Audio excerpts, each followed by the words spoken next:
तमहं वन्दे श्रीगुरुदीनतारिणं वाञ्छाकल्पतरुभ्यश्च कृपा सिन्धुभ्येव च पतितानां पावनेभ्यो वैष्णवेभ्यो नमो नमः। जय श्री कृष्ण चैतन्य प्रभु नित्यानंद श्री अद्वैत गदाधर शिवासादि गौर भक्तवृंद। हरे कृष्ण कृष्ण कृष्ण हरे हरे, हरे राम राम राम हरे हरे। ओम नमो भगवते वासुदेवाय। ओम नमो भगवते वासुदेवाय। ओम नमो भगवते वासुदेवाय। नारायणं नमस्कृत्यं नरं चैव नरोत्तमं देवीं सरस्वतीं व्यासं ततो जयमुदीरये। नष्टप्रायेषु भद्रेषु नित्यं भागवत सेवया भागवतोत्तमा श्लोके भक्तिर्भवति नष्टिकी। कृष्णाय वासुदेवाय देवकी नंदनाय च नन्दगोपकुमाराय गोविन्दाय नमो नमः। गोविन्दाय नमो नमः। गोविन्दाय नमो नमः। हरे कृष्ण। स्वागत है आप सभी हरे लोगों का। कृष्ण मोदी जी, धन्यवाद प्रणाम। दंडवत हरे प्रणाम कृष्ण। दोस्तों। दंडवत हरे प्रणाम। कृष्ण, दंडवत प्रणाम बच्चों।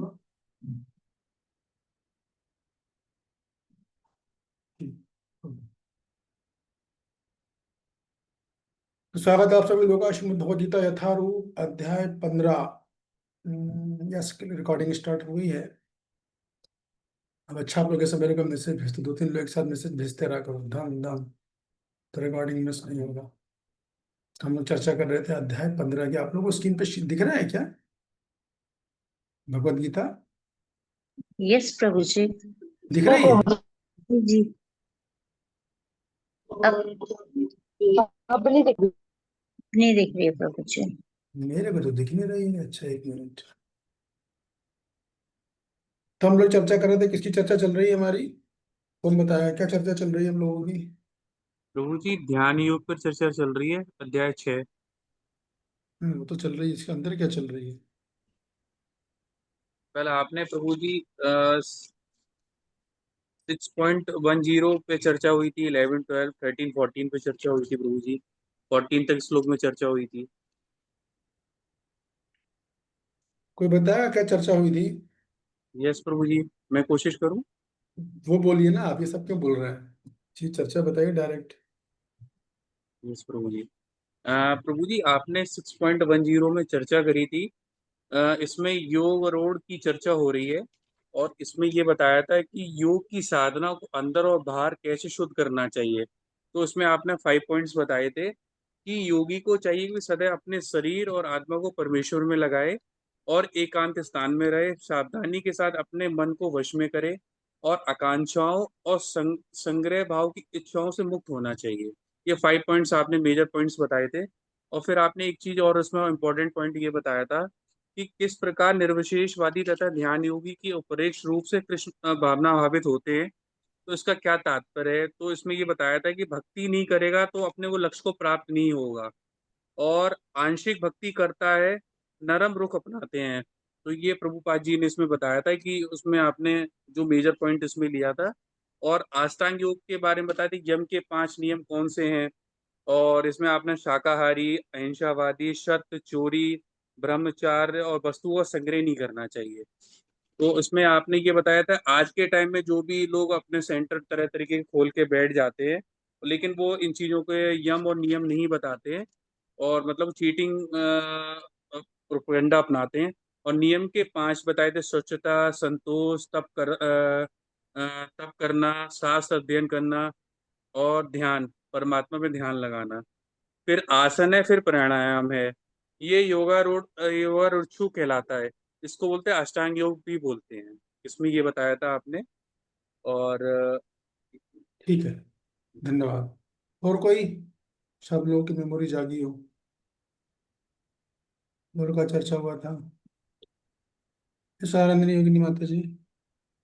हरे कृष्ण प्रभु जी, सादर दंडवत प्रणाम। धन्यवाद। उसके बाद आपने योगा रूढ़ के बारे में बताया था कि फिर वो जो है योगा रूढ़ जो है प्रत्याहार, धारणा, ध्यान, समाधि, ये सूक्ष्म प्रक्रिया होती है और मन और इंद्रियों को पे आधारित होती है। ये कठिन होती है और आंतरिक होती है। फिर आपने इसी में मृगशाला का भी बताया था कि वे मृगशाला इसलिए किया जाता है ताकि जीव जंतु जो है उनसे सुरक्षा रहे, और साथ में ये मतलब सॉफ्ट भी होती है। हम्म। फिर आपने लेकिन हमें भक्तों के लिए फिर ये बताया था कि प्रभुपाद जी कह रहे हैं कि चाहे जो भी है, हमारे जो भक्त के हृदय की शुद्धि है, आत्मा की शुद्धि, वो जप से होती है। और फिर आपने इसी में हमें बताया था कि हमारा जो भोजन की थाली, आसन के बारे में आपने बताया था कि ये अलग होनी चाहिए, आसन अलग होना चाहिए, कैसे हम लोगों को जप करना चाहिए, ये सब बताया था आपने। हम्म। और प्रभु जी फिर 13-14 में भी आपने ये बताया था कि योगाभ्यास परमात्मा की खोज के लिए किया जाता है। और योग आत्मा के लिए, योग जो है वो आत्मा के लिए बना है योगाभ्यास। फिर आपने ये भी बताया था कि सुषुम्ना, ईड़ा, पिंगला, नाड़ी का भक्ति से कुछ लेना देना नहीं होता। माता जी का प्रश्न था, तो हम्म। यही सब बताया था आपने प्रभु जी। ठीक, धन्यवाद। हरे सब कृष्ण। मूल बात, सारी बात ये है। पता नहीं आज क्या हो रहा है, क्या मिस्टेक है। आप, मैं इसमें भी गीता में शेयर कर रहा हूँ आपको, छठवां अध्याय, और दिख तो रहा नहीं है आज, ऐसा क्यों हो रहा है। हम्म, हमें दिख रहा है प्रभु जी। दिख रहा है आप लोगों को? जी जी। ठीक है, चलो फिर चले। प्रभु जी आपको दिख रहा है। हैं? ठीक है। ठीक है, तो श्लोक क्रमांक 15 पढ़ता हूँ। सर ने होंगे माता जी, आप अनुवाद पढ़िएगा, है ना। जी अनुवाद जी। फर्स्ट पे अगर आप बस। जी श्लोक क्रमांक 15। युज्यन एवं सदात्मानं योगा नियतमानसा शांतिं निर्वाण परमां मत्संगं संधामादिगच्छति। अ, अर्थ शिला प्रभुपाद की जय। इस प्रकार शरीर, मन तथा कर्म में निरंतर संयम का अभ्यास करते हुए संयमित मन वाले योगी को इस भौतिक अस्तित्व की समाप्ति पर भगवत धाम की प्राप्ति होती है। हम्म। तो क्या बोल रहे हैं? इस प्रकार शरीर, मन तथा कर्म में निरंतर संयम का अभ्यास करते हुए, इसका क्या मतलब है? क्या बोल रहे हैं वो भगवान? किसकी समझ में आ रहा है? इस प्रकार शरीर मन का अभ्यास करते हुए क्या मतलब है?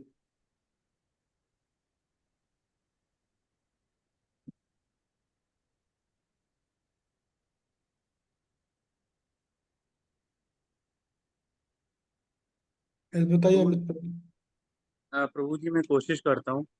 प्रभु जी यहाँ पर प्रभुपाद जी इस तात्पर्य में, इस अनुवाद में ये बताना चाहते हैं कि जो योगी होता है ना, तो योगी का जो मतलब जो शरीर है, उस शरीर को मतलब भगवान श्री कृष्ण की सेवा में लगाए, और मतलब जो भी क्रियाएं करे अपने शरीर से जो भगवान के लिए करे, और मन को 24 घंटे भगवान में मतलब कंटेम्पलेशन करे कि 24 घंटे भगवान का स्मरण कैसे किया जाए, और कर्म जो भी वो कर्म करे तो भगवान के लिए ही करे।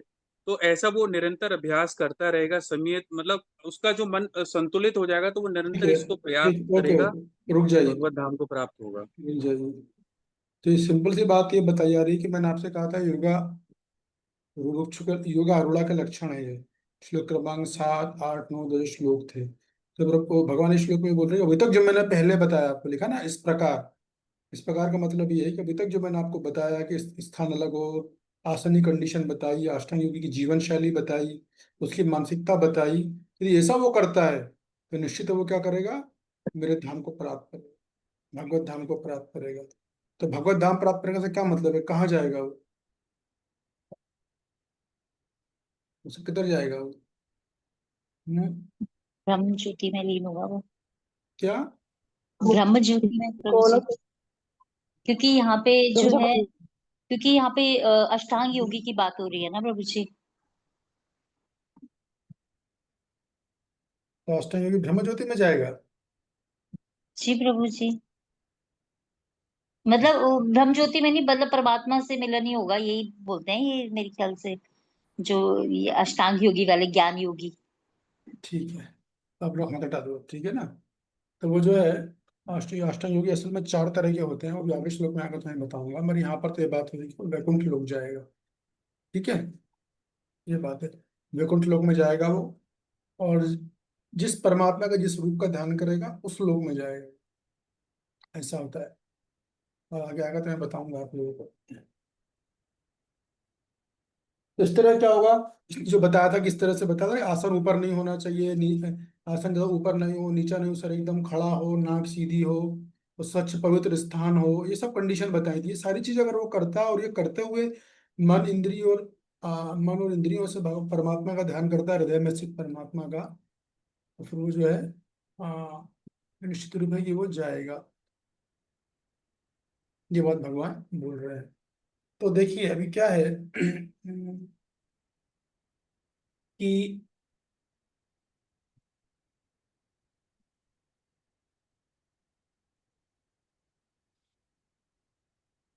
तो अब इस बात को समझिए कि अष्टांग योग का उद्देश्य क्या है, कोई बताएगा अष्टांग योग का उद्देश्य क्या है? अष्टांग योग का उद्देश्य शरीर को स्वस्थ रखना है, बॉडी बनाना नहीं है। या अष्टांग का उद्देश्य, योग का उद्देश्य मन को शांति रखना भी नहीं है। मैं बार बार बोल रहे हैं ना, मन से चिंतन करो, मन के चिंतन करो। तो मन से चिंतन कर, मन को शांत रखना नहीं है। उसका उद्देश्य जो है वो है परमात्मा की प्राप्ति करना। यह अष्टांग योग का मूल उद्देश्य होता है। मन की शांति उस उद्देश्य को प्राप्ति करने के लिए एक माध्यम, एक जरूरी सीढ़ी है, ये बात है। तो आद्य अष्टांग योग का उद्देश्य जो है, या ध्यान योग का उद्देश्य जो है, वो मानसिक शांति नहीं या शारीरिक सौष्ठव नहीं, अभी तो भगवत धाम की प्राप्ति है। और जो है अपना मत संस्था बोला ना, भक्तों के शब्द है, मन संस्था मादि गच्छति। मत संस्था मतलब मेरी संस्था में, मेरी संस्था मतलब मेरे धाम है ना, वैकुंठ लोक को प्राप्त करेगा वो। ये बात है। धाम में करेगा तो वहां क्या करेगा, तो आचार्य बोलते हैं नेचुरली धाम में जाएगा तो वो स्वाभाविक है कि भगवान की सेवा करेगा, तो भगवान की सेवा की प्राप्ति होगी, डायरेक्ट सर्विस मिलेगी उसे। वहां पर उसको भगवान की सेवा मिलेगी। अगर भक्त जाता है, भक्ति योग से जाता है, और अष्टांग योग से जाएगा तो क्या होगा, किसी को पता है? जब वो अष्टांग योग से जाता है योगी वैकुंठ लोक में, तो उसको भगवान की सेवा नहीं मिलती है। वो शांत रस में रहता है, नदी पहाड़ पर्वत बन के रहेगा, बस भगवान को देखता रहेगा, देखता रहेगा, देखता रहेगा और मोहित होता रहेगा। देखने में आनंद, लेकिन उसमें सेवा की भावना नहीं आती। सेवा की भावना भक्ति योगी को आती है, और भक्ति योगी ही जाके वैकुंठ लोक में भगवान की सेवा प्राप्त करता है, अष्टांग योगी नहीं करता। ये बहुत बड़ी चीज है, आपको ध्यान रखना चाहिए, जो पता नहीं लोगों को। ये बात है।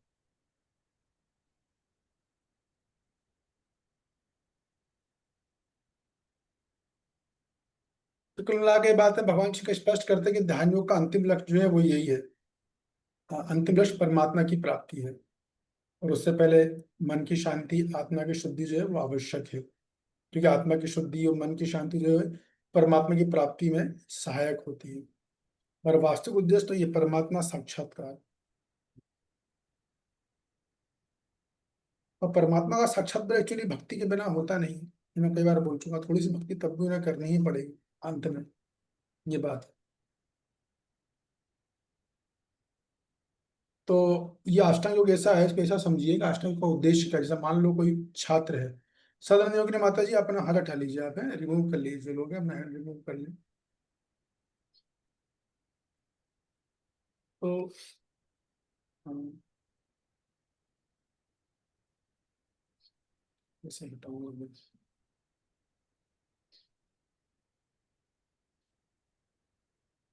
इस प्रकार मान लीजिए एक बच्चा होता है ना, छात्र, छात्र जब क्लास में बैठता है, साल भर तैयारी करता है, पढ़ाई करता है, पुस्तक लाता है, अध्ययन करता है, ट्यूशन करता है, सब कुछ करता है वो। तो छात्र का उद्देश्य क्या होता है, बताइए। तब आप अष्टांग योग समझ में आएगा इस उदाहरण से। छात्र का उद्देश्य क्या होता है?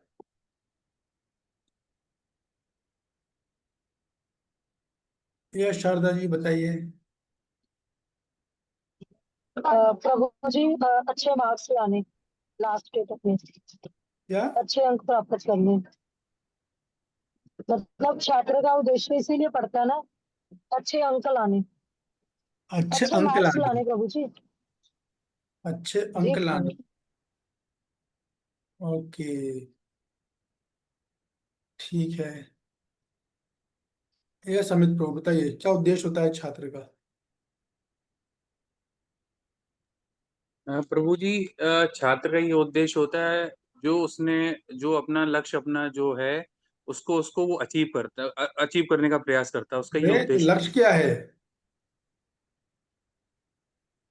लक्ष्य यही है कि प्रभु जी, जो भी उसने जो परीक्षा में बैठा है तो एक अच्छे उत्तीर्ण से अच्छे उससे मार्क्स से अच्छे से उससे पास हो सके। तो वही बात हुई ना, जो उन्होंने कहा अच्छे अंक लाना है, ये मतलब है। जी जी जी, यस यस। ठीक है, वो तो उसको क्या बोलना, वो तो ऑलरेडी बोल दिया गया है।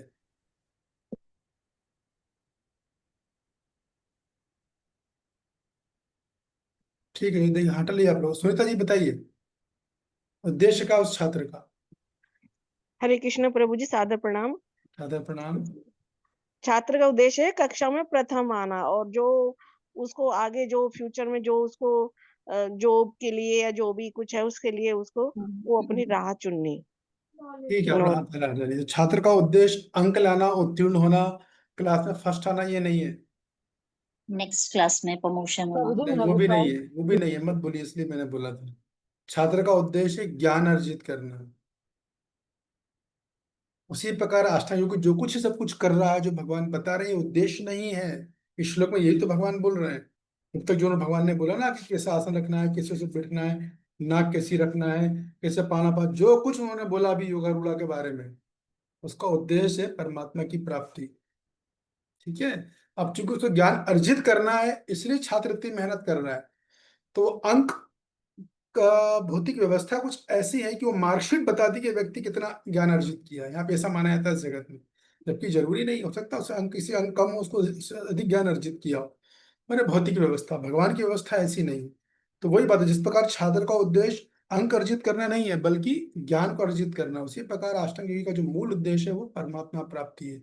ना कि मन की शांति, आत्मा की शुद्धि, ये उद्देश्य नहीं है। ये तो एक सहायक सीढ़ियां हैं, इसलिए भगवान ने इन पर बल दिया कि आप ऐसा करोगे तो आपको इसमें सहायता मिलेगी। ये बात है। इस प्रकार जो निर्वाण परम शांति, इस श्लोक में एक दूसरी लाइन है, शांति निर्वाण परमाम। शांति मतलब मन की शांति मिलती है, निर्वाण परम मतलब क्या होता है कि इस भौतिक जगत का जन्म मृत्यु का चक्कर है, उससे वो मुक्त हो जाता है।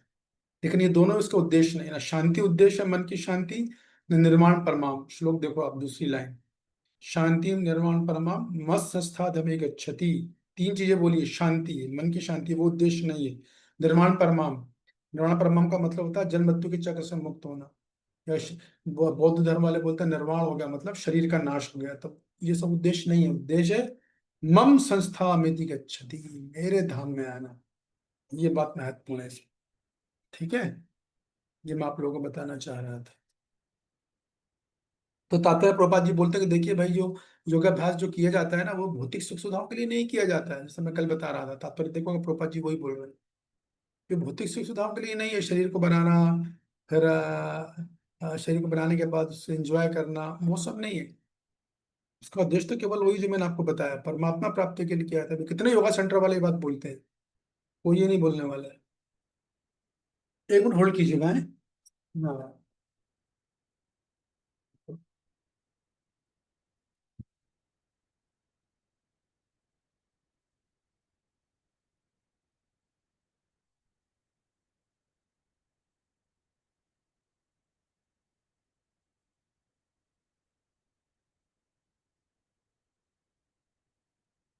सॉरी, कुछ इंटरप्शन आ रहा था, साउंड आ रहा था, उसको बंद करवाने गया था मैं। तो ये बात है कि भौतिक सुविधा के लिए योगाभ्यास नहीं होता जो आजकल दुनिया में चल रहा है ना, ऐसा बिल्कुल नहीं होता। उसके लिए योगाभ्यास है ही नहीं। बल्कि ये कहिए कि प्रभुपाद जी तो बोलते हैं कि भौतिक अस्तित्व को समाप्त करने के लिए योग किया जाता है। शरीर के प्रति जो आकर्षण है, शरीर के प्रति जो हमारी चेतना है, जो शारीरिक चेतना है, जो हमारा भौतिक अस्तित्व है, उसको समाप्त करने के लिए किया जा रहा है योग। ये बात है। हाँ, हम भक्त लोगों को तो हम इसमें से आसन और प्राणायाम दो चीजें लेते हैं हम लोग, क्योंकि हमारी भक्ति में सहायता करती है। तो जो भक्त चाहे वो ले सकता है, बस ये बात है। ठीक है, अगला श्लोक। मेरे आज पता नहीं क्या बात है, शेयरिंग क्यों नहीं आ रही, मेरे को समझ नहीं आ रहा है। एक बार वो ट्राई करता हूँ। देवव्रत सदानंद की माता जी, आप ही पढ़िएगा। स्क्रीन भी क्यों नहीं आ रहा है आज?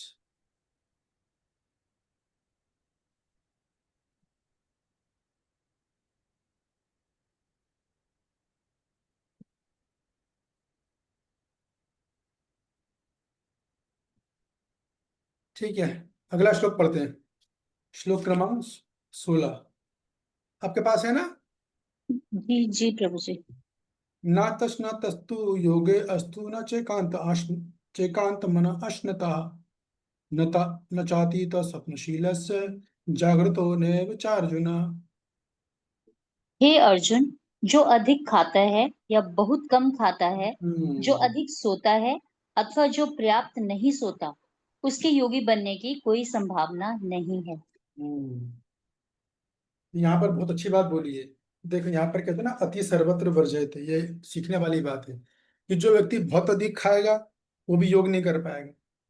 क्यों? ज्यादा खाएगा तो रोग होगा, शरीर में रोग होगा तो योग कहाँ से करेगा। जो बहुत कम खाएगा वो भी योग नहीं कर पाएगा, क्योंकि कम खाएगा शरीर में ताकत ही नहीं रहेगी।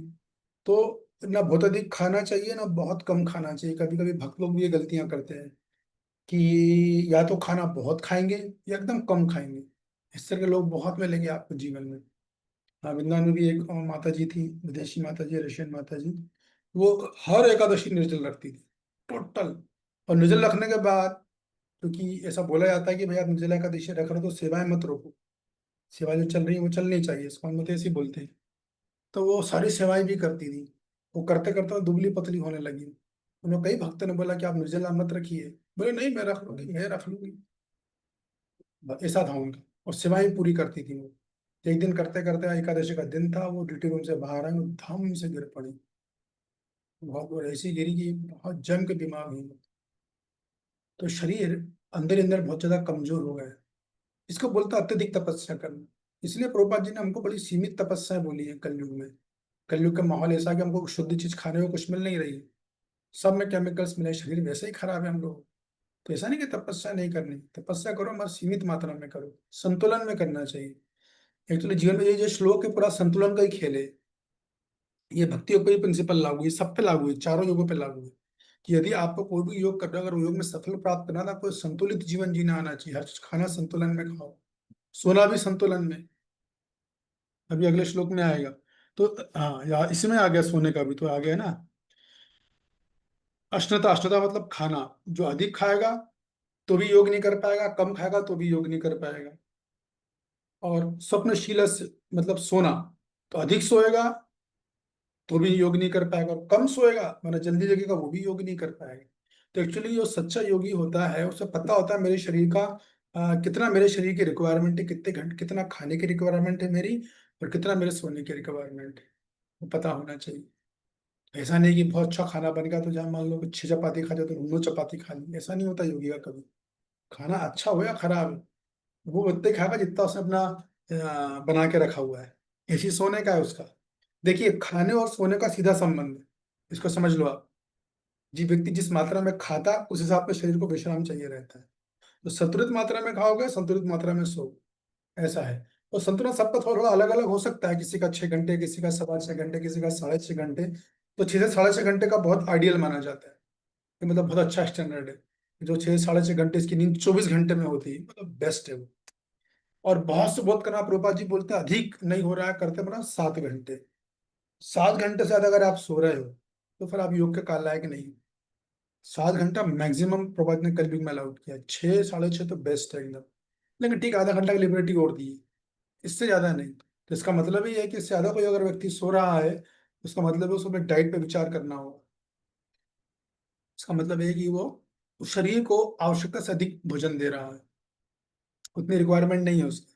बल्कि आयुर्वेदा तो ये बोलता है कि सबसे अच्छी योजना तो यही है कि आपकी जितनी भूख हो, व्यक्ति की जितनी भूख होती है उससे केवल 50% खाना चाहिए, और 25% जगह पानी के लिए रखनी चाहिए 24 घंटे में, और 25% जो है फार्मूला हवा के लिए रखना चाहिए। ऐसा यदि कोई कर रहा है, आप देखिए वो हमेशा स्वस्थ रहेगा, बहुत मन रहेगा उसका, प्रसन्न चित्त रहेगा वो। उसके शरीर में आलसी, निंद्रा, ये सब चीजें नहीं आने वाली, क्योंकि वो आयुर्वेद की शास्त्र का पालन कर रहा है। हमेशा आपको वो मन भी प्रसन्न रहेगा उसका, हर चीज में बिंदास रहेगा। भले ऊपर से देखिएगा क्रोध वोध कर रहा है, पर अंदर से वो जरा भी डिस्टर्ब नहीं रहेगा। ये बहुत अच्छा आइडिया है, मैं कई सालों से प्रयास कर रहा हूँ। जितनी डाइट उसका 50% खाओ, बाकी पानी के लिए छोड़ दो, पानी और हवा के लिए बिंदास रहोगे आप, शरीर हल्का लाइट महसूस रहेगा। खाना खाने के बाद मतलब मैं तो अपना निजी बता रहा हूँ, ये अलग अलग हो सकता है। जैसे मैं प्रसाद लेता हूँ तो तुरंत इमिडिएटली 15 मिनट वॉकिंग करता हूँ, इमीडिएटली मेरा बॉडी ऐसी है। 15 मिनट के बाद पेट इतना हल्का हो जाता है मेरा, ऐसा मानो कुछ खाया ही नहीं। अगली डाइट जो होती है शाम को 1 गिलास दूध की होती है, तैयार हो जाता है पेट एकदम। इस तरह से हमको संतुलन बनाना चाहिए, सब पता होना चाहिए शरीर की कितनी रिक्वायरमेंट है, मिनिमम कितनी है, ज्यादा नहीं, एक संतुलन में आना चाहिए कि इतने मेरा काम चलेगा। देखिए भोजन और सोना उतना ही होना चाहिए जिससे हम सेवाएं और अपना साधना अच्छे से कर सके, ये मेन मुद्दा है। उतना मात्रा में लेना चाहिए कि संतुलित मात्रा हो, कि ना उससे हमारी सेवाएं बाधित ना हो, जो हम सेवाएं कर रहे हैं, और हमारी साधना स्वाध्याय वो बाधित ना हो।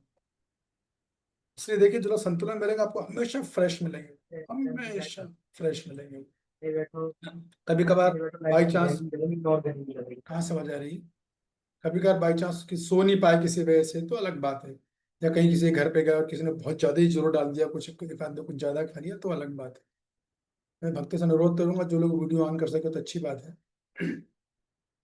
तो जीवन में संतुलन होना बहुत जरूरी है। यहाँ पे भगवान यही बोल रहे हैं कि जो अधिक खाएगा वो भी भजन नहीं कर पाएगा, जो कम खाएगा वो भी भजन नहीं कर पाएगा, जो बहुत सोएगा वो भी नहीं कर पाएगा, जो कम सोएगा वो भी नहीं कर पाएगा।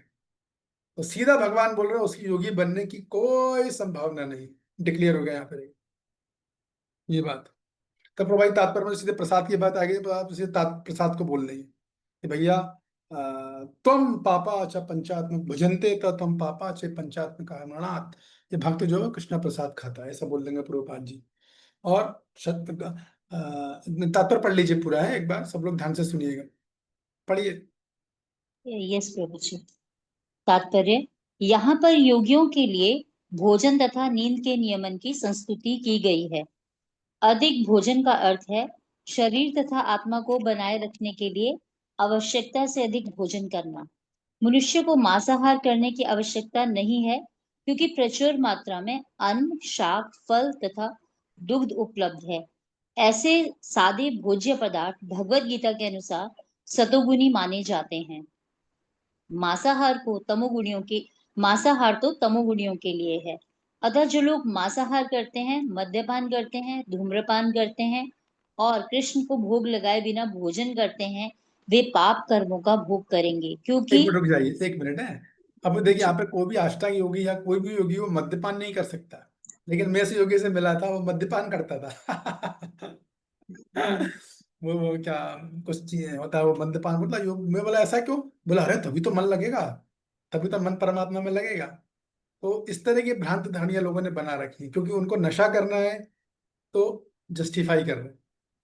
ऐसे भी योगी हैं जो नशा करते हैं और बोलते हैं कि हम नशा करने के बाद वो सोचते फिर आंखें आंखें आधी आंखें बंद करेंगे, आधी आंखें खुली रखेंगे, और फिर बस अब ऐसा आसन में बैठते हैं। तो फिर वो योग नहीं है, वो अष्टांग योग के लायक नहीं है वो, ऐसा बिल्कुल नहीं है। नशा मतलब योग खत्म। मन वैसे इतना चंचल है, इंद्रियां इतनी चंचल है, नशा करके तो और आदमी वैसे इतनी माया में और नशा को माया को और बढ़ा देता है और ख्वाब की दुनिया में डाल देता है। तो वो बिल्कुल आप कभी कभी कभी मैंने देखा है ऐसा कि कुछ लोग होते हैं जो जैसे योगियों को जाते हैं हिमालय में और वहां देखते हैं कि वो एक खड़े हुए एक टांग पर, ठीक है, एक टांग पर खड़े, एक टांग कंधे में है, किसी का सहारा नहीं है, और क्या बोलते हैं अपना आंखें उनकी लाल है, चेहरे पे भभूत लगा है, और लोग जाकर उनकी पूजा अर्चना करने लगते हैं। अरे वो दिन में दारू 3 बार पी रहा है। वो शराब पी के टांग पे टांग रखा हुआ है। लेकिन लोगों को ये ज्ञान नहीं होता है, वो सोचता एक बार हुआ था हमारे कुछ भक्त लोग भी गए थे हिमालय, तो वहां पे गए तो वहां पे बोर्ड लगा था, ऊपर चढ़ गए, वो बोर्ड लगा था कि फलाने फलाने बाबा जी ने 25 साल से बोला नहीं। भक्त भी प्रभावित हो गए, अरे ये तो बड़ा महान आदमी है। भारत लोग तो ये सोचते हैं 25 साल से बोला ही नहीं मतलब बहुत बड़ा योगी है। तो क्यों, क्योंकि वो लोग भारत लोग बिना बोले रह ही नहीं सकते, दिन भर चक्कर चक्कर चक्कर चक्कर उनको चाहिए, और सारे उनके विषय जो है सब बिल्कुल सांसारिक बातें होती हैं। जैसे गांव में होता है ना, गांव में अगर मान लो लाइट चली जाए तो चौपाल पे सब आ जाते हैं, और जितने घंटे लाइट नहीं तब एक ही बात होगी बस लाइट के ऊपर, लाइट नहीं थी, लाइट नहीं थी, कितनी तकलीफ, सब अपनी कहानी सुनाएंगे, अपना अनुभव सुनाएंगे। अरे लाइट नहीं है, जब आएगी तब आएगी भाई, तो अपना दूसरा काम कर। तो वैसे ही होता है लोग जो है, तो ऐसे लोग जब जाते हैं अब देखते हैं अरे यार मैंने बोले भी, तो उनको बड़ा आश्चर्य होता है, क्योंकि वो 1 मिनट भी बोले बिना नहीं रह सकते। मैं कभी कभी नोट करता हूँ, आप देखना, तो जो लोग सुबह उठेंगे ना, सुबह उठेंगे और उठने के बाद जो बस बहाना मिले जो बोलना चालू करेंगे, जो बोलना चालू करेंगे, जो बोलना चालू, उनको ना नहाना ना धोना ना कुछ नहीं, बस बातें करवा लोगों से। कलयुग में लोगों को बोलने का बहुत रुचि रहती है, बहुत ज्यादा। और जो विद्वान आदमी होता है वो कम बोलता है लेकिन सॉलिड बोलता है। बल्कि शास्त्र बोलते हैं मितम च सारम च। बुद्धिमान व्यक्ति अगर आपको बनना है ना तो आपको हमेशा कम बोलना आना चाहिए, मितम। और सारम च, सार में बात करना आनी चाहिए। वो है सही सही योगी का लक्षण।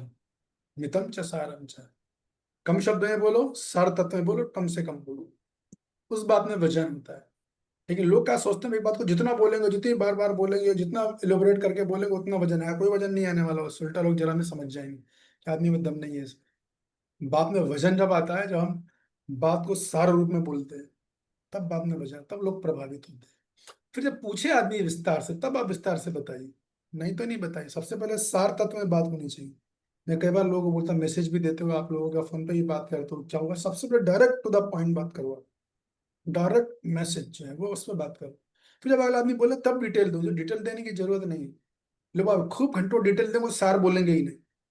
अरे तुम समय 15-20 मिनट वेस्ट कर दिए भाई। कम्युनिकेशन करना सीखो। कई लोग वाला कम्युनिकेशन करना सीखो, बात करना सीखो। तो ये भी एक योगी का गुण है, मितम च सारम च। अभी शायद आने वाला आगे वाले इसमें आएगा वो। आगे पढ़िए। क्योंकि वे केवल दूषित वस्तुएं खाते हैं, भुंजते ते त्वघम पापा ये पचन्ति आत्मकारणात्। जो जो कि व्यक्ति इंद्रिय सुख के लिए खाता है या अपने लिए भोजन बनाता है किंतु कृष्ण को भोजन अर्पित नहीं करता, वह केवल पाप खाता है। जो पाप खाता है और नियत मात्रा से अधिक भोजन करता है, वह पूर्ण योग का पालन नहीं कर सकता। अधिक सबसे मात्रा में खाओगे आप। एक बार क्या हुआ कि अ, हम लोग ब्रह्मचारी आश्रम में थे, ठीक है। तो कोई गृहस्थ भक्त है, तो उनमें भावना थी कि ब्रह्मचारी हमारे भक्तों के समान होते हैं। तो खूब बड़ा टोकनी थी, वो बड़ी टोकनी थी, उसमें खूब सारी काजू की मिठाइयाँ थी। वो लेकर आए थे, ठीक है। और लाकर मिले और बोला कि भैया आप भक्तों को सबको दे दीजिएगा। अब भक्त कितने उस समय लगभग 70-80 भक्त होंगे, लेकिन मिठाई बहुत थी, 25-50 किलो होगी। तो वो एक जगह रख दी गई वहां पर। और उसके बाद जो है किसी को कुछ नहीं बोला गया, बस ला के रख दी गई एक जगह। अब धीरे लोग भक्तों का आना चालू हुआ, जाना चालू हुआ, धीरे धीरे मिठाई कम होना चालू हो गई। आश्चर्य की बात है, किसी ने किसी को देखा नहीं खाते हुए, एक ने भी किसी को देखा नहीं। वो मिठाई दिन पे दिन कम हो रही है, एक दिन, दूसरे दिन, तो दूसरे दिन तो आधी से कम हो गई एकदम। तो एक भक्त ने पूछा, मिठाई किसने खाई? पता नहीं किसने खाई। अब बोलेंगे तो बोले किसी ने किसी को देखा ही नहीं है मिठाई खाने के लिए।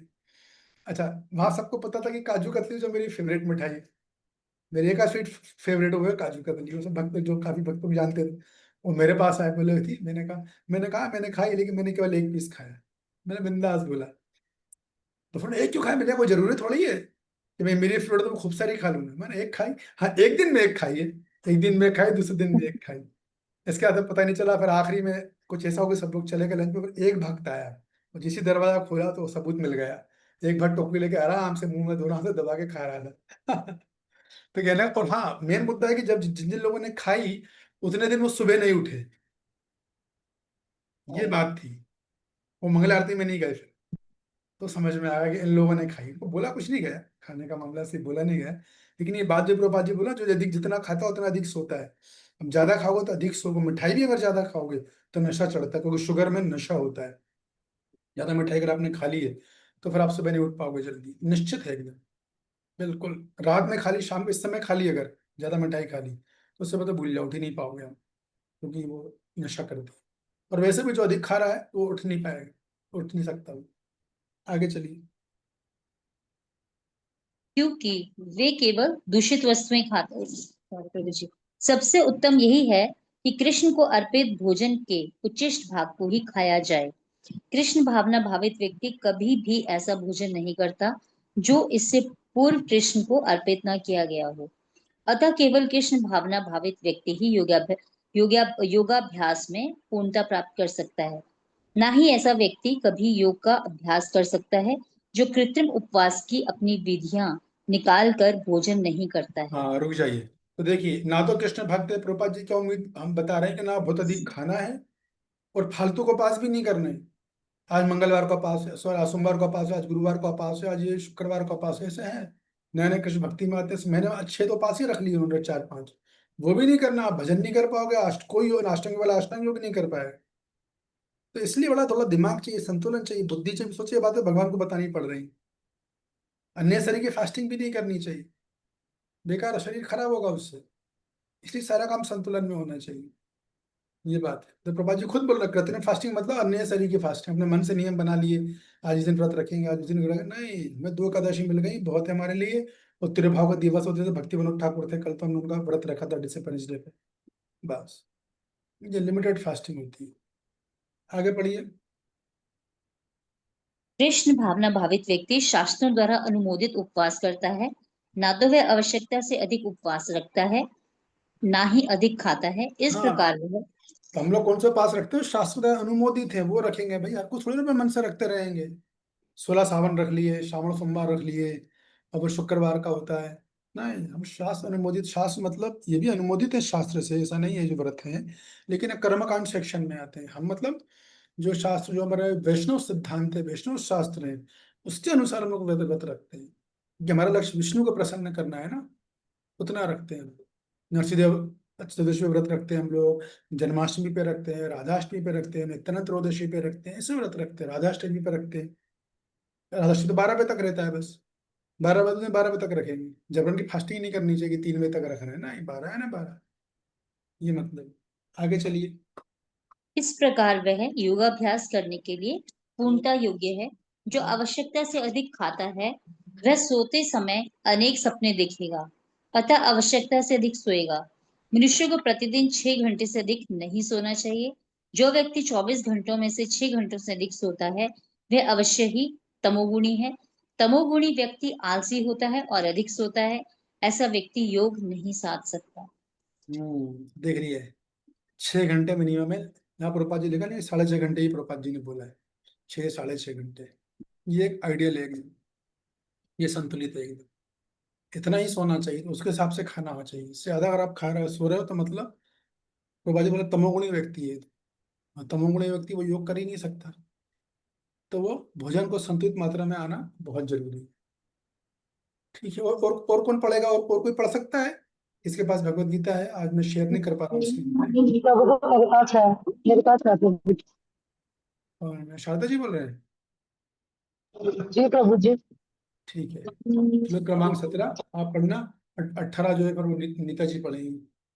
युक्त आहार विहारस्य युक्त चेष्टस्य कर्मसु युक्त स्वप्न बोधस्य योगो भवति दुःखः। जो खाने, सोने, अमोद प्रमोद तथा काम करने की आदतों में नियमित रहता है वह योगाभ्यास द्वारा समस्त भौतिक क्लेशों को नष्ट कर। तो देखिए यहाँ पर जो है, भगवान भौतिक क्लेशों को नष्ट करने की विधि बता रहे हैं, एक और तरीका बता रहे हैं। क्या तरीका है? कि आपको जो व्यक्ति अ, खाने को, सोने को और आमोद प्रमोद, ठीक है, आमोद प्रमोद का मतलब भ्रमण करना, लोगों से मिलना, एक तरह से सोशल एक्टिविटी होती है ना, वो मतलब, और काम, इनको जो नियमित कर लेता है वो भौतिक क्लेश से स्वतः ही मुक्त हो जाता है। नियमित करने का मतलब क्या है?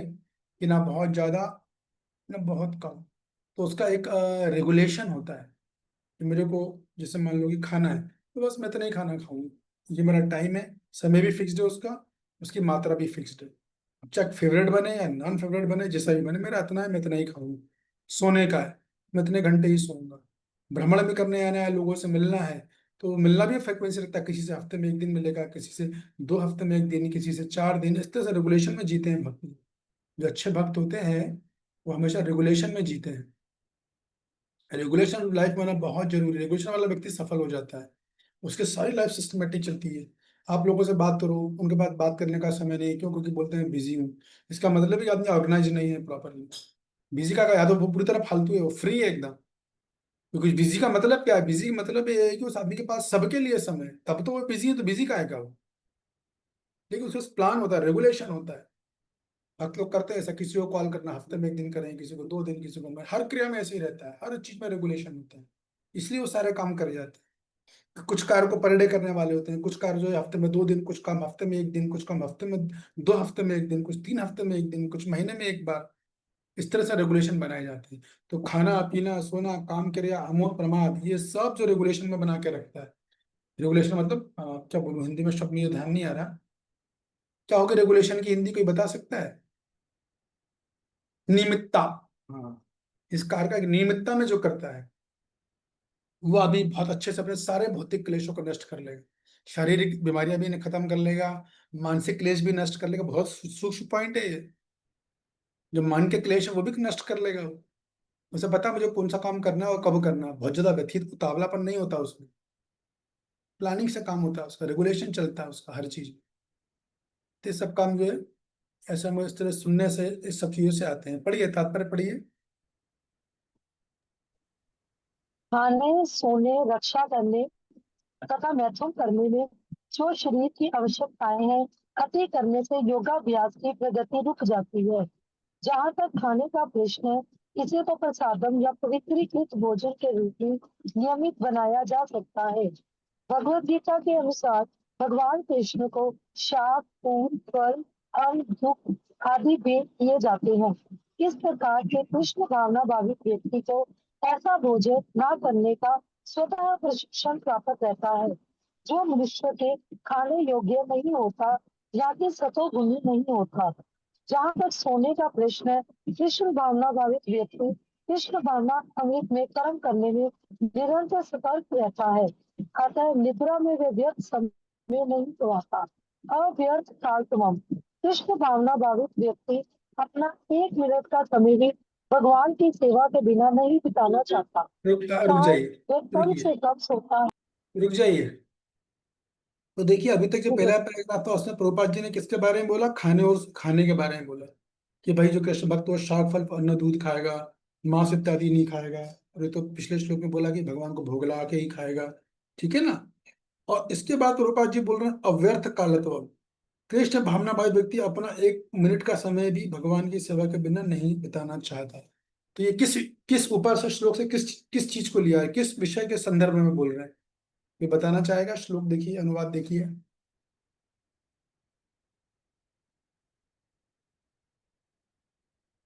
ये बोला जा रहा है सोने के लिए। प्रभा ने सीधा बोल दिया है, सोने के लिए भी आएगा, आमोद तीनों में आ गया, वैसे आमोद प्रभाव में भी आ गया और काम करे में भी आ गया। कि क्या होता है, कृष्ण भावना व्यक्ति जो होता है वो अव्यर्थ कालतम रूट बता दिया कि जो आप करो, आप बस ये देखो कि मेरा समय व्यर्थ ना जाए, तो उतना करो जितना मिनिमम रिक्वायरमेंट है, बस इससे ज्यादा मत करो। एकदम नहीं करोगे वो भी गलत है, खूब करोगे वो भी गलत है। देखिए पिछले श्लोक में भगवान ने क्या बताया था, जो अधिक खाता है और जो कम खाता है, जो अधिक सोता है वो और जो बहुत ज्यादा सोता है वो योगी नहीं बन सकता है ना। क्योंकि दोनों ये जो मार्ग हैं मना किए हैं, क्योंकि दोनों ये अति है, दोनों साइड से अति है। तो फिर क्या किया जाए, तो इस श्लोक में भगवान मध्यम मार्ग बता रहे हैं। जो करो संतुलन में करो और नियमितता में करो, रेगुलेशन में करो, इस तरीके से करना चाहिए।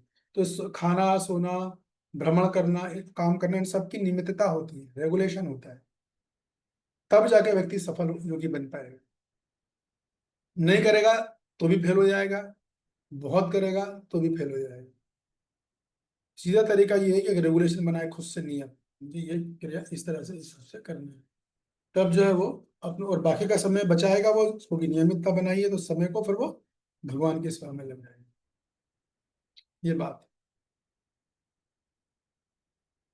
आगे पढ़िए,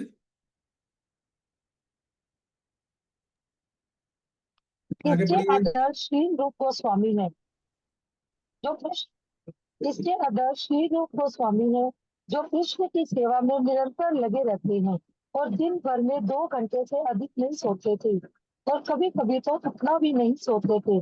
ठाकुर हरिदास को अपनी माला में 3 लाख नामों का जप किए बिना ना तो प्रसाद ग्रहण करते थे और ना सोते ही थे। जहाँ तक कार्य का प्रश्न है, कृष्ण भावना भावित व्यक्ति ऐसा कोई भी कार्य नहीं करता जो कृष्ण से संबंधित ना हो। इस प्रकार उसका कार्य सदैव नियमित रहता है और इंद्रिय तृप्ति से अधिक। चूंकि कृष्ण भावना भावित व्यक्ति के लिए इंद्रिय तृप्ति का प्रश्न ही नहीं उठता, अतः उसे तनिक भी भौतिक अवकाश नहीं मिलता। क्योंकि वे अपने कार्य वचन निद्रा जागृति तथा अन्य सारे शारीरिक कार्यों में नियमित रहता है, नियमित रहता है। अतः उसे कोई हाँ देख लीजिए, अतः क्योंकि उसे कोई भौतिक दुख नहीं था। यह है फार्मूला, खुद बोल रहे हैं नियमित रहता है प्रभुपाद जी। मैं जब आपको बोल रहा था ना, प्रभुपाद जी ने नीचे बोल दिया कुछ सारी क्रियाओं में नियमित रहे। वह अपने कार्य, वचन, निंद्रा, जागृति, अन्य सारे शारीरिक कार्यों में नियमित रहता है। आप रेगुलेटिव रहोगे तो आपको शरीर कष्ट नहीं देगा। ये है बात। एक्चुअली वो चेहरा बोलेगा, जो नियमित जीवन जीता है ना उसका चेहरा बोल देता है कि आदमी रेगुलेट लाइफ जीता है। उसकी एक एक चीज बोलती है। तो ये बहुत बढ़िया है कि नियमित जीवन जो जीते ना, सब समय पर सारे कार्य करते हैं एकदम, वो लोग सफल हैं। कॉल में भी हम लोग भक्त लोग हैं, तो हमें किसी का कॉल अटेंड करा, किसका नहीं करना है, कब करना है, कितने समय करना है, ये सब पूरा प्लान बना के करना पड़ता है। सब में नियमितता होती है, हर कार्य में नियमितता होनी चाहिए जितना संभव हो सके। तो आपको तो आप देखोगे आप में जबरदस्त परिवर्तन आएगा। शरीर स्वस्थ रहेगा, मन स्वस्थ रहेगा, भजन करने में बहुत मन लगेगा, भगवान की बातें सुनने में बहुत अच्छा लगेगा। तो नियमितता होना जीवन में आना बहुत जरूरी है, और ये अभ्यास से आती है। बाकी प्रभुपाद जी ने फिर 2 उदाहरण दिए हैं। कौन बताएगा 2 उदाहरण दिए हैं, किस संबंध में दिए हैं? Raise your hand.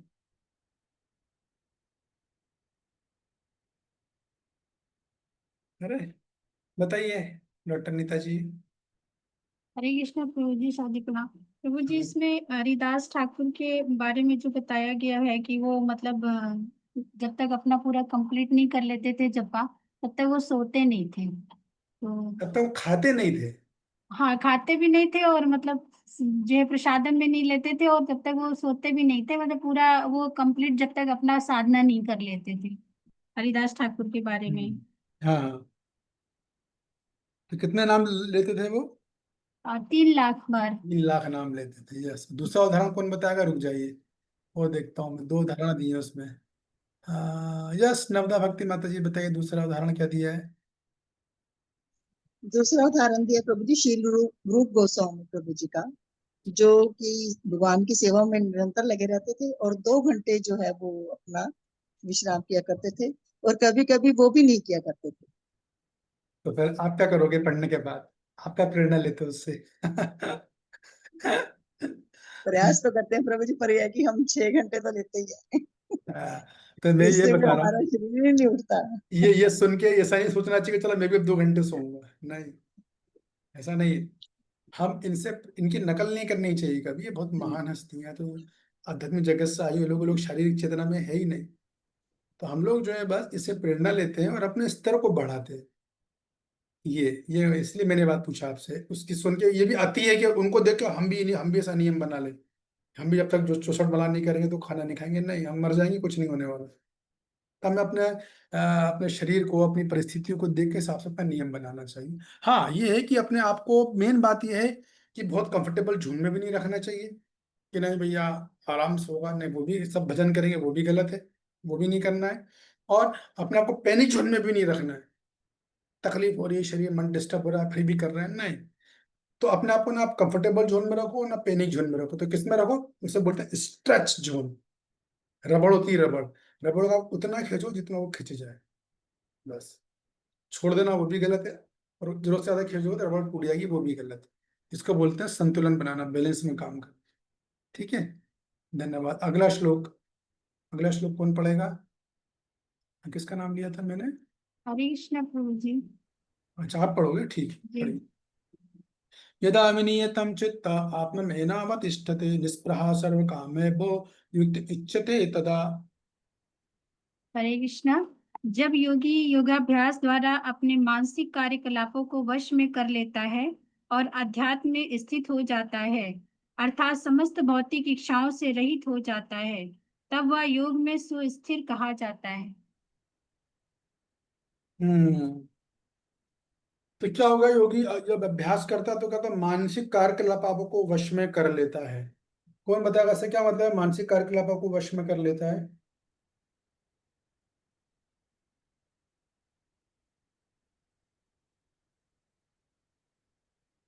वो अपने मानसिक कार्यकलापों को वश में कर लेता है। बताइए शारदा जी।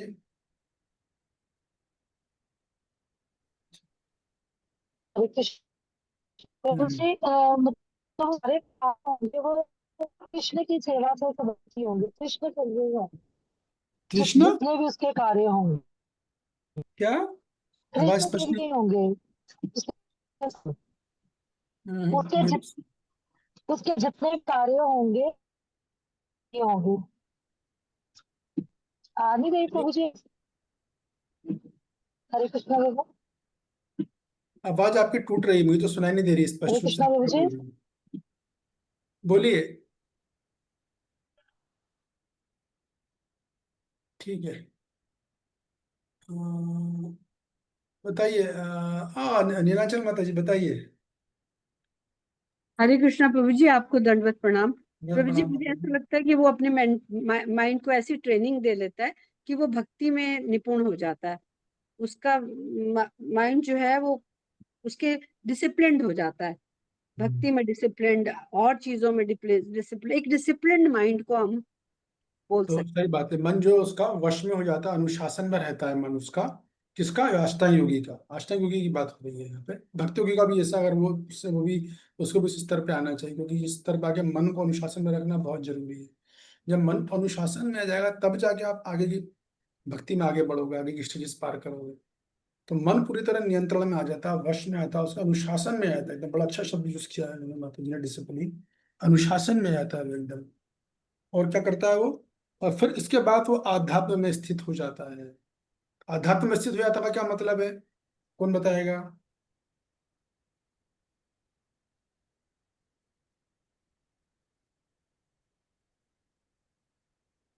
आध्यात्म में स्थित हो जाता है, ऐसा क्या अर्थ है?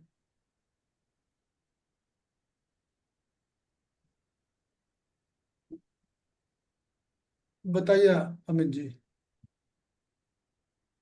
कि मैं कोशिश करता हूँ। अध्यात्म में स्थित होने का मतलब ये है कि जब उसका जो मन है और जो प्रॉपर डिसिप्लिन में हो जाता है, तो फिर उसका जो मन है भगवान के शास्त्रों में, साधु गुरु कृष्ण के प्रिस्क्रिप्शन में, उसमें लग जाता है। प्रभु जी, तो ये आप किसके एंगल से बोल रहे हो? अष्टांग योगी के एंगल से बोल रहे हैं कि भक्ति योगी के एंगल से बोल रहे हो? प्रभु जी, मैं ये भक्ति योगी के एंगल से बोल रहा हूँ। तो अष्टांग योगी के एंगल से कैसे बोलोगे आप? इसी बात हो, अष्टांग योगी एंगल से बोलना तो कैसे बोलोगे आप? टीका जी की भेलपुरी है सर, तो चटपटी चाट है या चटपटी भेल है? बताइए सर, नंदिनी योगिनी माता जी, अष्टांग योगी एंगल से बोलिएगा। यस प्रभु जी। अष्टांग योगी का मन जो है वो ध्यान में लग जाता है, ध्यान धारणा समाधि, जो आपने 4 स्थितियां बताई थी। हाँ मतलब, हाँ सही बोला आपने। उस एंगल से वो मतलब यहाँ से उसकी जो है वो ध्यान धारणा समाधि है ना, तो यहाँ पर जो है वो बिल्कुल ध्यान धारणा और समाधि, अ, वो ध्यान ध्यान धारणा ध्यान में आ जाएगा वो यहाँ पर। यस। पहले धारणा आती है, फिर ध्यान आता है, फिर समाधि आती है। ठीक है ना? तो आपको एक चीज बताता हूँ, धारणा किसी को पता है धारणा क्या होती है? तो देखिए क्या होता है, अष्टांग योगी योग करते करते यहाँ तक आता है ना, धारणा तक। तो कुछ अष्टांग योगी, मैंने बताया था 4 तरह के होते हैं। कुछ अष्टांग योगी वो होते हैं जो कि अपनी खुद की मन और इंद्रियों पे ध्यान लगाते हैं। ऐसे अष्टांग योगी होते हैं जो खुद की मन और इंद्रियों पे ध्यान लगाते हैं। लेकिन तो विश्वनाथाचार्य जी पाठ टीका में बोलते हैं कि ये ऐसे अध्यात्मवादी कभी भी अपने योग में सफल नहीं हो पाते। ये लक्ष्य की प्राप्ति नहीं कर पाएंगे। खुद को मन इंद्रियों को में क्या लगाना है, बेवकूफी है ना? तो वो फ्लॉप हो जाता है। दूसरे होते हैं अष्टांग योगी जो कि कारणों दक्षाई विष्णु पे अपना ध्यान लगाते हैं। तीसरे होते हैं जो गर्भोदक्षाई विष्णु पे अपना ध्यान लगाते हैं। और चौथे होते हैं क्षीरोदक्षाई विष्णु पर अपना ध्यान लगाते हैं। 3 तरह के विष्णु होते हैं ना ये। किसी को पता है? जी कुछ प्रभु लोगों जी। को पता होगा। तो जो योगी जिस पर अपना जैसे उसकी धारणा होती है, इसकी धारणा गर्भोदक्षाई विष्णु की है, उसको बोलते हैं धारणा। मतलब अब उसको, अब वो उनके बारे में उसके मन में बैठ गया कि अब मेरे को इन पे ध्यान लगाना है, क्योंकि मुझे इनके लोक में जाना है। तो जो कारण जिसकी धारणा करुणोदक्षाई विष्णु की है, वो समाधि के बाद करुणोदक्षाई विष्णु के पास जाएगा।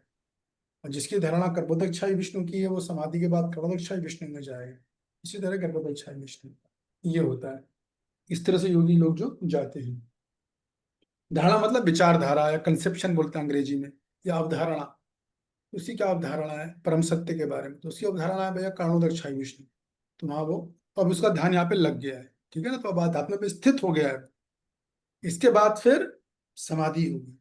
फिर समाधि के बाद वो देह छोड़ के जाए, ऐसा होगा। और जब यहाँ तक पहुंच गया तो सवाल ही उठता है, भौतिक इच्छा है तो वो मुक्त हो ही चुका है। और चित्त उसका स्थिर हो चुका, मन शांत हो गया है एकदम। इस तरह से होगा। पहला पैराग्राफ पढ़िए। साधारण मनुष्य की तुलना में योगी के कार्यों में ये विशेषता होती है कि वह समस्त भौतिक इच्छाओं से मुक्त रहता है, जिनमें मैथुन प्रमुख है। एक पूर्ण योगी अपने मानसिक कार्यों में इतना अनुशासित होता है कि उसे कोई भी भौतिक इच्छा विचलित नहीं कर सकती। ये सिद्ध अवस्था कृष्ण भावना भावित व्यक्तियों द्वारा स्वतः प्राप्त हो जाती है, जैसा कि श्रीमद् भागवतम में कहा गया है। प्रभु जी, ये पढ़ना है इसको। सर श्रीमद् भागवतम में कहा गया है, नहीं रहने दीजिए, आखिरी वाला पढ़ा पढ़, निर्विशेषवादियों के लिए। निर्विशेषवादियों के लिए यह दिव्य व्यवस्था अनिर्वचनीय हो सकती है, किंतु कृष्ण भावना भावित व्यक्ति के लिए यह अत्यंत सुगम एवं व्यवहारिक है। जैसा कि महाराज अम्बरीश की उपरिवर्णित जीवनचर्या से स्पष्ट हो जाता है, जब तक निरंतर स्मरण द्वारा भगवान के चरण कमलों में मन को स्थिर नहीं कर लिया जाता, तब तक ऐसे दिव्य कार्य व्यवहारिक नहीं बन पाते। अतः भगवान की भक्ति में इन विहित कार्यों को अर्चन कहते हैं, जिसका अर्थ है समस्त इंद्रियों को भगवान की सेवा में लगाना। इंद्रियों तथा मन को कुछ न कुछ कार्य चाहिए, पूरा निग्रह व्यवहारिक नहीं है। अतः सामान्य लोगों के लिए, विशेषकर जो लोग संन्यास आश्रम में नहीं है, उपरवर्णित इंद्रियों तथा मन का दिव्य कार्य ही दिव्य सफलता की सही विधि है, जिसे भगवत गीता में युक्त कहा गया है। हरे तो कृष्ण। प्रोपा जी के कौन से योगी के बारे में बोल रहे हैं यहाँ पर? किसका वर्णन, किस योगी की बात हो रही है? Just doctor Nita. हरे कृष्ण प्रभु जी, कंफर्म तो नहीं प्रभु जी, भक्ति योगी के बारे में बात हो रही है। हाँ, भक्ति योगी की बात चल रही है यहाँ पे। देखिए मैंने बार बार बोला है, प्रभुपाद जी को भगवान कुछ ही बोले हैं, वो थोड़ा बहुत लिखे हैं, वो सीधे भक्त योगी पे आते हैं। और प्रभुपाद जी ने अमरीश महाराज का एग्जाम्पल दिया सेकंड पैराग्राफ में, कि भैया भक्त योगी तो ऐसा होता है कि अपनी सारी इंद्रियों को, मन को भगवान की सेवा में लगा के वो अपनी इंद्रियों को शुद्ध कर लेता है। तो अमरीश महाराज का एग्जाम्पल दिया है। अमरीश महाराज ने सारी इंद्रियों को, आंख, नाक, कान, हाथ, पैर, सबको जो है भगवान की सेवा में 24 घंटे लगा दिया था। तो ये जो है भक्त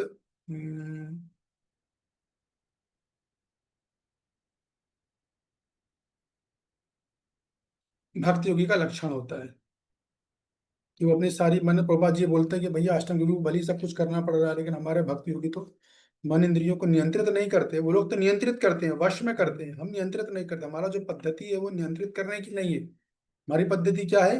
मन और इंद्रियों को भगवान की सेवा में लगानी है, साधु गुरु शास्त्र के अनुसार। इसलिए बड़ी सरल भी होती है और आनंददायक भी होती है। अभी जगन्नाथ रथ यात्रा हम लोगों ने देखी, कितना अच्छा लग रहा था, कितना सुंदर रमणीय दृष्टा, आंखों से देख रहे थे, कानों से सुन रहे थे, इंद्रिया भगवान की सेवा में लग रही थी। तो भक्त ऐसे ही करता है, इंद्रियों को जितना हो सके इंद्रियों को सेवा में लगा लगा के वो शुद्ध हो जाता है। बल्कि सच बात तो ये है कि अब ज्यादा लगा लेने के बाद आपकी इंद्रियां भी आध्यात्मिक हो जाती हैं। अगर आप वो पढ़ोगे ना भक्ति संदर्भ, जीव गोस्वामी ये लिखते हैं कि कौन भक्त ने प्रगति कितनी करी भक्ति में। इसका बहुत अच्छा वो बताते हैं चेक एंड बैलेंस सिस्टम, कि मान लो कोई बहुत प्रगतिशील भक्त होगा ना, अच्छा बढ़ चुका है वो, या कोई सन्यासी है अच्छा बढ़ चुका है, अगर पता चल रहा है कितना सन्यासी बड़ा चढ़ा है, उसके सामने भोजन ला दो, वो भोजन खा के बोल देगा कि इसका भोग लगा कि नहीं लगा। कैसे? क्योंकि जो जो इंद्रियां है ना वो आध्यात्मिक हो चुकी होती है। जब आध्यात्मिक इंद्रियों की जैसी मुंह में रखेगा, वो मुंह में खाएगा, तुरंत समझ में आएगा, रहा है कुछ अजीब अनकंफर्टेबल फील करेगा अपने आप को, समझ में आ जाएगा उसको उसका भोग नहीं लगा, भगवान को उसका भोग नहीं लगा, बोल देगा वो भोग नहीं लगा, मैं नहीं खा पाऊंगा इसका मतलब उसकी आध्यात्मिक इंद्रियां एक्टिव हो गई। तो मैं ये आपको ये बताना चाह रहा हूँ कि भोजन के माध्यम से भगवान का प्रसाद खा के भगवान की सेवा में करते करते करते इंद्रियां आध्यात्मिक हो जाती है। जैसे मैं आपको इसी गोवर्धन का एक किस्सा सुनाता हूँ कि गोवर्धन में दान घाटी मंदिर है ना, आप में से कुछ लोगों ने देखा होगा। कुछ वर्षों पुरानी बात है कि वहां पर एक बार किसी सेठ ने भंडारा दिया। तो गोवर्धन भंडारा नॉर्मल बात है, यहाँ तो साधुओं को बुलाया जाता है, उनको पर्ची दी जाती है और बुलाकर अच्छे से भंडारा कर दान दक्षिणा भी। जैसे भंडारा का तो नियम है कि आप साधुओं को बुला रहे हो, दक्षिणा देना अनिवार्य होता है, यहाँ तो दक्षिणा भी दी जाती है। तो वो सारे साधु लोग थे, वो सुबह से चल रहा था, 10-11 बजे से भंडारा लोग आ रहे थे, साधु जन खा के जा रहे थे। तो एक साथ एक आए वहां पर, वो नित्य प्रति जो 3 परिक्रमा करते हैं गोवर्धन जी की, करते थे वो। अभी भी यहाँ पे ऐसे अनेक साधु जन है जो गोवर्धन जी की पर डे 3 परिक्रमा करते हैं, छोटी मोटी बात नहीं है। बहुत बड़ी बात है। हम लोग एक परिक्रमा में जीव निकल आएगी, 3 परिक्रमा कर दे। तो उनको बुलाया, हाथ जोड़े, आइए आइए स्वामी जी बैठिए। बोले नहीं आप आइए, अपने से निवेदन किया, आप आइए प्रसाद ग्रहण कीजिए, हम हमारा सौभाग्य होगा आप आएंगे।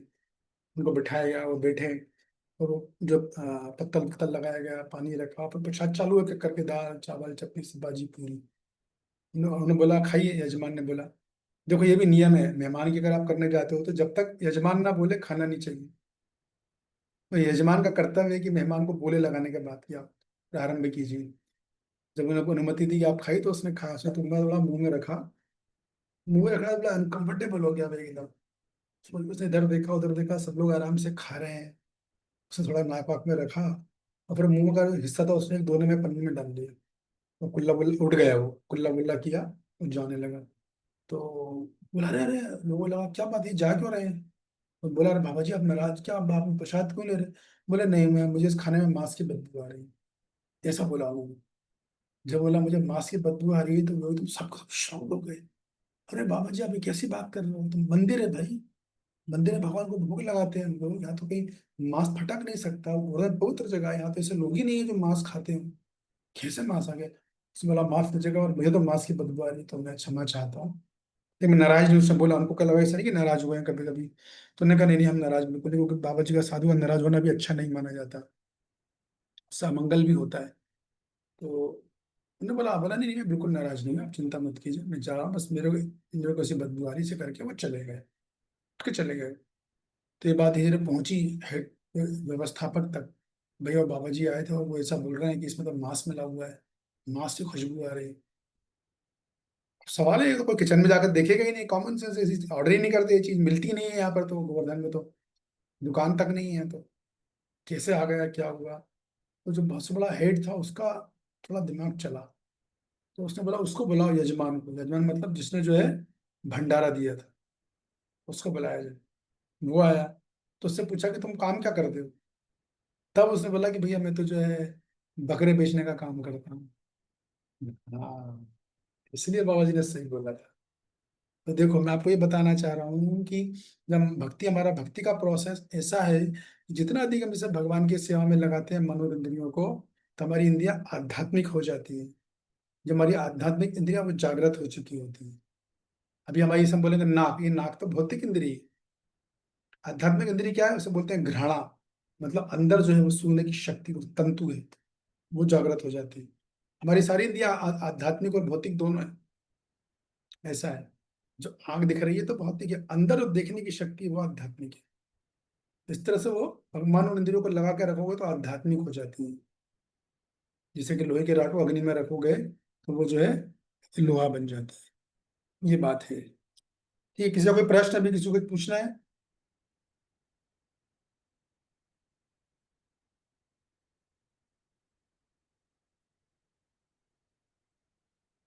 ये सदानंद योगिनी माता जी। नहीं प्रभु जी, मेरा प्रश्न नहीं है, तो अगर हाथ को उठाया आपने, पहले ठीक, से ही हैंड रेज हुआ। ओके। सॉरी प्रभु जी। मैं तब आपका प्रश्न है क्या? यस प्रभु जी मुझे आमोद प्रमोद का अर्थ फिर से एक बार समझा दीजिए प्रभु जी। आमोद प्रमोद का अर्थ वही है जो कि सोनम ने किया ना, राजा रघुवंश को लेके चली गई। मतलब भ्रमण करना, मनाली जाना, कुल्लू मनाली जाना, अच्छा। स्विट्जरलैंड जाना, कपल लोग हनीमून पे जाते हैं, हम्म। इसको बोलते हैं आमोद प्रमोद, भ्रमण करना, एंजॉय करना, ये सब इसको ओके बोलते हैं प्रभु। आमोद प्रमोद। क्रीड़ाएं करना, गेम्स खेलना, ओके। मनोरंजन, मनोरंजन करना, भ्रमण करना।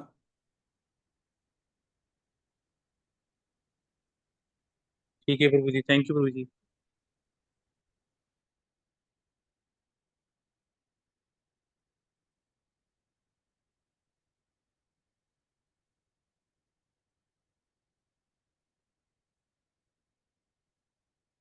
कमेंट्स किसी या कुछ? मैं सोच रहा हूँ कि अगला श्लोक भी कर लें क्या, 19 तक हो जाएगा।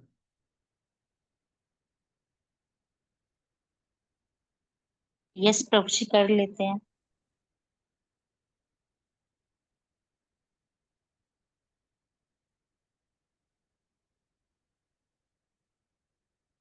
ठीक है, श्लोक क्रमांक 19, ठीक है ना। कौन पढ़ेगा?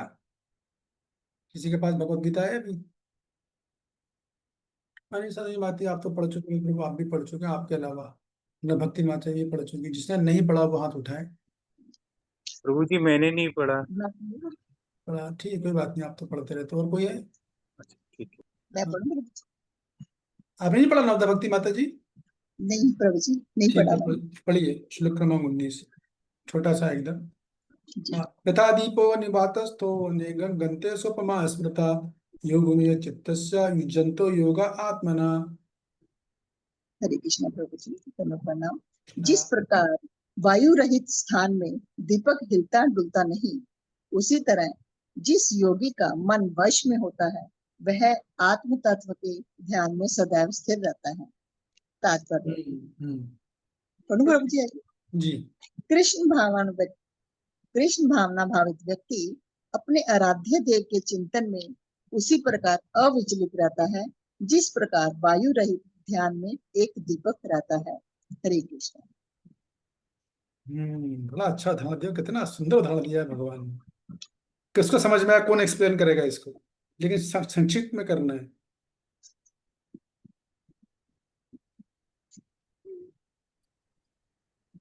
बताइए नवदा भक्ति माता जी, आप एक्सप्लेन करोगे क्या?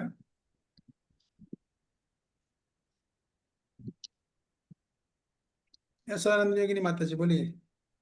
प्रयास करती मैं प्रभु जी। हरे कृष्ण।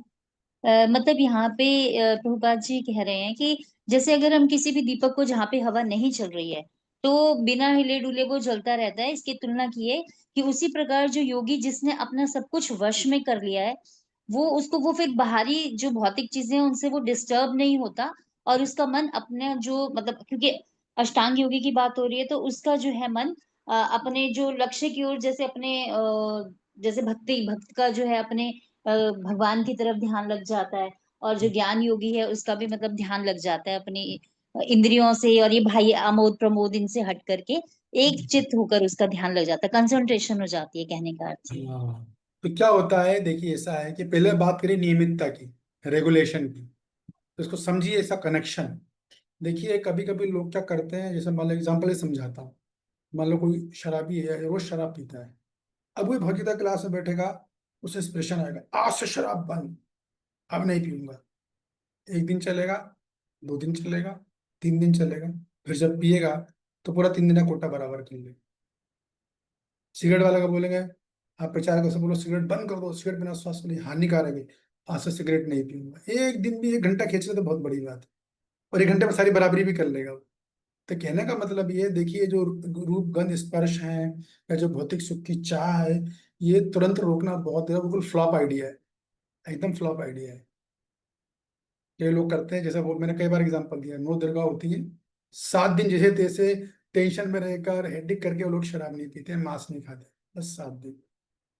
अष्टमी वाले दिन, 8वां दिन तो करते ही नहीं है। अष्टमी, पहले तो अष्टमी तक करते थे, अब तो अष्टमी में सब उनका खंभा दोबारा खुल जाएगा, सब चालू, ऐसा होता है। तो कहने का मतलब ये है कि इसको करने के लिए क्या करना, आपको जो स्टेज जो आ रही है कि योगी का मन बिल्कुल विचलित नहीं होता, उसके लिए क्या, पहले पहली स्टेज नियमितीकरण करना। जो आमोद प्रमोद 4 चीजें बताइए, खाना पीना सोना काम क्रिया, इन सबको पहले नियमित करना पड़ता है। नियमित करो, कम से कम करो, करते करते करते करते धीरे धीरे धीरे धीरे आपका मन, आपको इतना उच्च कोटि का रस मिल जाएगा। अगर भक्ति कर रहे हो तो भक्ति में तो उच्च कोटि का रस मिलेगा कि ये चीज आपको छोड़नी नहीं पड़ेगी, खुद ही छूटेंगी ये। अगर नियमितता आ गई, रेगुलेशन आ गया। अष्टांग योगी को वो स्वाद नहीं है उसके पास है, क्योंकि सेवा नहीं, एंगेजमेंट नहीं, उसके लिए संघर्ष है। ये ज्ञान योगी के लिए संघर्ष है, भक्ति योगी के साथ ये नहीं है। तो पहले नियमितता क्रम होता है, नियमित करते करते फिर उसका मन इतना स्थिर हो जाता है कि भगवान दीपक का उदाहरण दे रहे हैं कि दीपक होता है ना वायु रहित स्थान में। तो देखिए दीप लैंप होता है ना, लैंप पर दीपक, दीपक पे आपने देखा होगा पर कांच, क्या बोलते हैं, लालटेन इस टाइप का भी दीपक होता है ना। तो दीपक के अंदर बाहर भी हवा होती है, और ऐसा नहीं कि अंदर हवा नहीं होती है, अंदर भी हवा होती है। आप मंदिरों में देखोगे अखंड ज्योति बोलते हैं, तो कुछ कांच का स्पॉट रखते हैं, है कि नहीं? तो अंदर तो हवा है, तो दीपक के बाहर भी हवा है और दीपक के अंदर भी हवा है। इसके बाद भी दीपक की लो लगातार जलती रहती है, बिल्कुल भी बुझती नहीं, जरा भी विचलित नहीं थी, हिलती डुलती नहीं है वो। उसी प्रकार जब योगी इस स्थिति पर आया था नियमितीकरण के बाद, तो उसका मन बाहर के जो विषय हैं, और अंदर हो सकता है उसमें इच्छा भी हो, या अंदर विषय रूप गंध स्पर्श जो इंद्रियों के जो विषय हैं बाहर भी और अंदर भी है, तब भी वो होने के बाद भी बिल्कुल विचलित नहीं होता। इसे बोलते हैं व्यवसायत्मिका बुद्धि रेके कुरु नंदना, एकदम फोकस हो जाता है, उसका मन विचलित नहीं होता, जरा भी विक्षेपित नहीं होता, क्योंकि मन उजाष्टांग का मन परमात्मा में लग गया, और भक्तों का मन भगवान में लग गया, भजन में लग गया, भक्ति में लग गया है, तो विचलित नहीं होता वो। ना कभी कभी विचार अवश्य आ सकते हैं, वो कोई बड़ी चीज नहीं है। बाहर देखेगा गंध रूप स्पर्श, अंदर में मन में विचार आएंगे, आने दो, विचारों को कौन रोक रहा है, लेकिन वो विचारों के पीछे भागता नहीं है, विचलित नहीं हो रहा है। मन अब उसका आज्ञाकारी शिष्य बन चुका है। पहले वो मन का दास था, अब मन उसका दास बन गया है।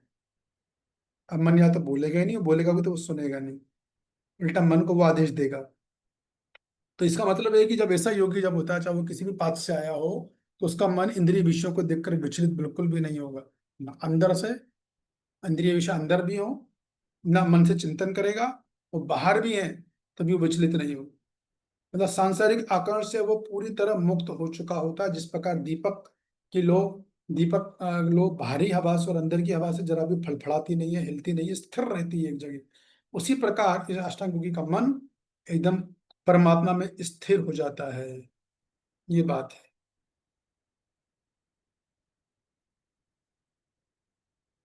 इसलिए ये वाला उदाहरण दिया गया है। तो आज हमने कितने 18 श्लोक क्रमांक 19 तक कर लिए। आप सबका बहुत बहुत धन्यवाद, thank you very much. Jagannath रथ यात्रा की जय हो। और अब हम सोमवार को मिलेंगे, तो हम श्लोक क्रमांक 20 से चालू करेंगे।